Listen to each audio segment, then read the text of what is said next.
If someone would tell me, like 6 years from now, you would be in this state, getting ready to play professional, I wouldn't believe it.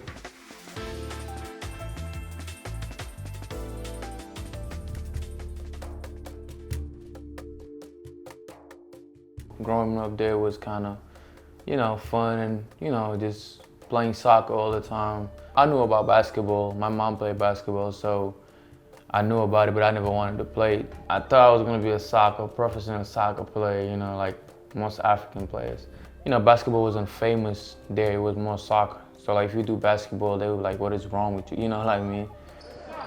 My mom played basketball, she played overseas and started coaching. People really spoke highly about her, about like how good she was overseas. And I've learned a lot from her though since I started playing ball, because we talk sometimes about basketball and she just tell me, a lot of tips and stuff. I remember like being really young, we used to go to like a court, in Rufisque and play there. But it was kind of more like we play soccer, play basketball, and then I liked it. I knew I had like a natural touch. That's what I would say, because I was really good at shooting, so I had the touch. But then it was just more about like, hey, I don't want to do this because everybody else is doing soccer, But the moment I really fell in love in basketball is when I went to see it in chess, to watch the hoop from. And it was like a moment where they bring a lot of players from college coming back from seed. So I seen all these tall guys, like really cool with basketball, just cool. And I'm like, well, I want to do this, So like the next year I got there, getting there, started practicing, and I just started falling in love with it. And like the guy that started teaching me basketball is really close to me. His name is Samafal, so he really opened like so many like doors in my eyes, actually,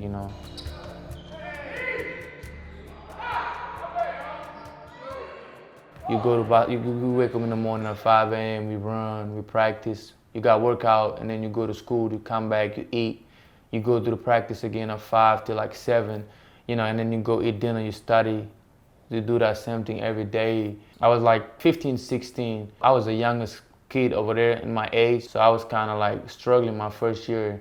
I was tall and long and lengthy, but I was not strong enough.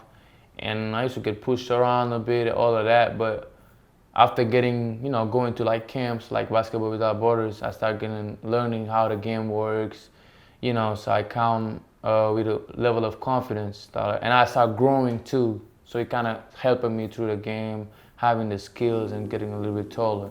NBA coaches, NBA scout, NBA player, and it was great because they was teaching us the game, but it was just basic stuff,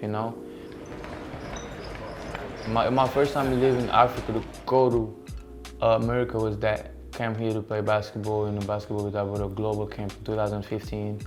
A lot of big guy in the league right now was there. I was younger, but it was more about, I remember this day, and I was kind of like, just like, wow, this is amazing, So I started to realize that, okay, I can actually go far with basketball, And I started seeing how these guys carry themselves, So I started just learning, and I was like, yeah, this can be actually something that I can really do, I was playing point guard with Jamal Murray and other guy, and just learning from them the way the IQ was crazy, and they young people, but they were just, the level of competitiveness, the way they compete was just different, They was like young people, but they was acting like adults, So I was kind of taking that away from them, just learning and stuff.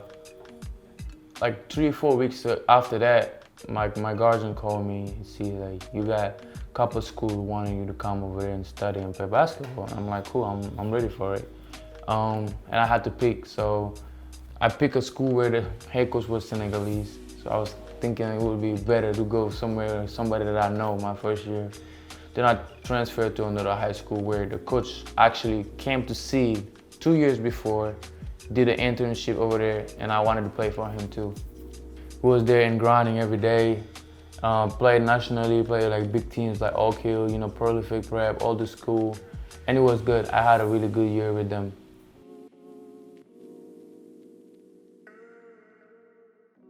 Coming to the state as a young Muslim kid, it was hard because it's like so many temptation. It was like I had to find time to pray because ain't nobody telling you to pray. Back when my dad tell me, people around me tell me, but I was blessed to have good people around me, good house families. They was really good people, and then still today I have a good relationship with them.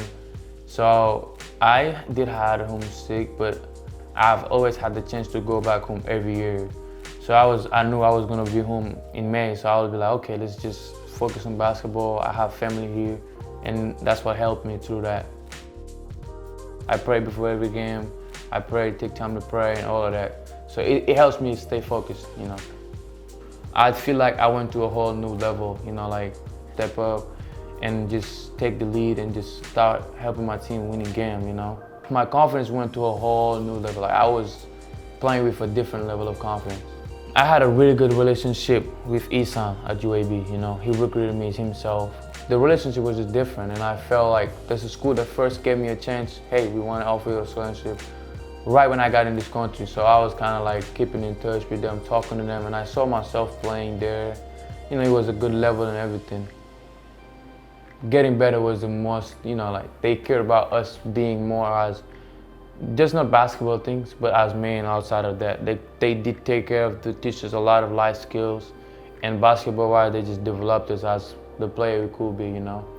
Going to my freshman year, I was like, look, I'm a pro. I'm just going there and just get better every day. After this, I'm going to be a pro. That's what my mind was. I got frustrated, like adversity hate. So Isan just teach me, yo, look, this is how it's going to be everywhere you go. You're going to have to play behind people and then work your way up, you know? And I had to buy into that. I just started hoping and just putting in the work, because that's what college is about. You got to put in some work in. People want to be around you, people want to see you, people want to talk to you all the time. You have to really watch what you do, because everybody watching you, you know, you're different. Like you want to be a normal kid, but you're not, because you represent the whole basketball team, you're an athlete. So, and if you're black, it's even, you know how it goes. So you have to know how to carry yourself in campus, and what you do, your action, everything matter. Put it on the deck. Step back three, that's Gueye knocking it down in the corner. Growing up, I remember watching the World Cup for the soccer in 2002, and I was young, but I remember like how people loved it, because they was representing Senegal in the World Cup. And I was like, man, one day I want to do this, you know? And I was thinking about going soccer, but then it ended up becoming basketball. But being the youngest player on the team again, getting a chance to play for the national team at the world stage was a blessing.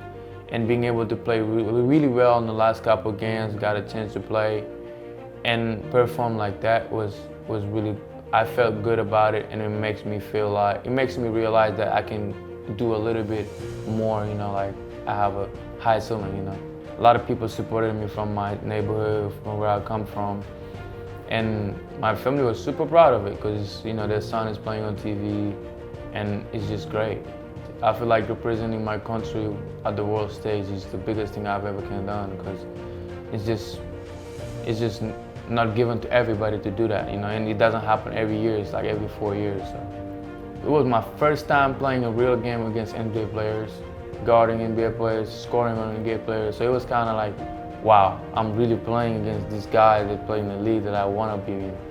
So I was learning everything, like the way they carry themselves, the way they carry themselves on the court, how they pace themselves on the court, how they play, how they don't let missing a shot affect them. Like I was learning all these little things, and it came out clutch, you know, for me.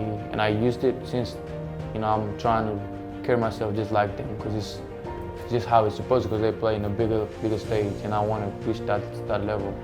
And I feel like it's the beginning of something special. And I can feel it, you know, it's something that I just can feel, and hopefully like it's gonna go as I play. I know there's gonna be a lot of adversity, I'm ready for it, but I just think that this is gonna be a big turning point in my life, you know. Know your why. It's all about knowing your why, because I know my why is to come here, play basketball, reach my goal, help my family, give back to my community back home, and make a name for myself. That's my why. That's why I wake up every day. Think about it, I just go work. When the days is hard or not, I think about that.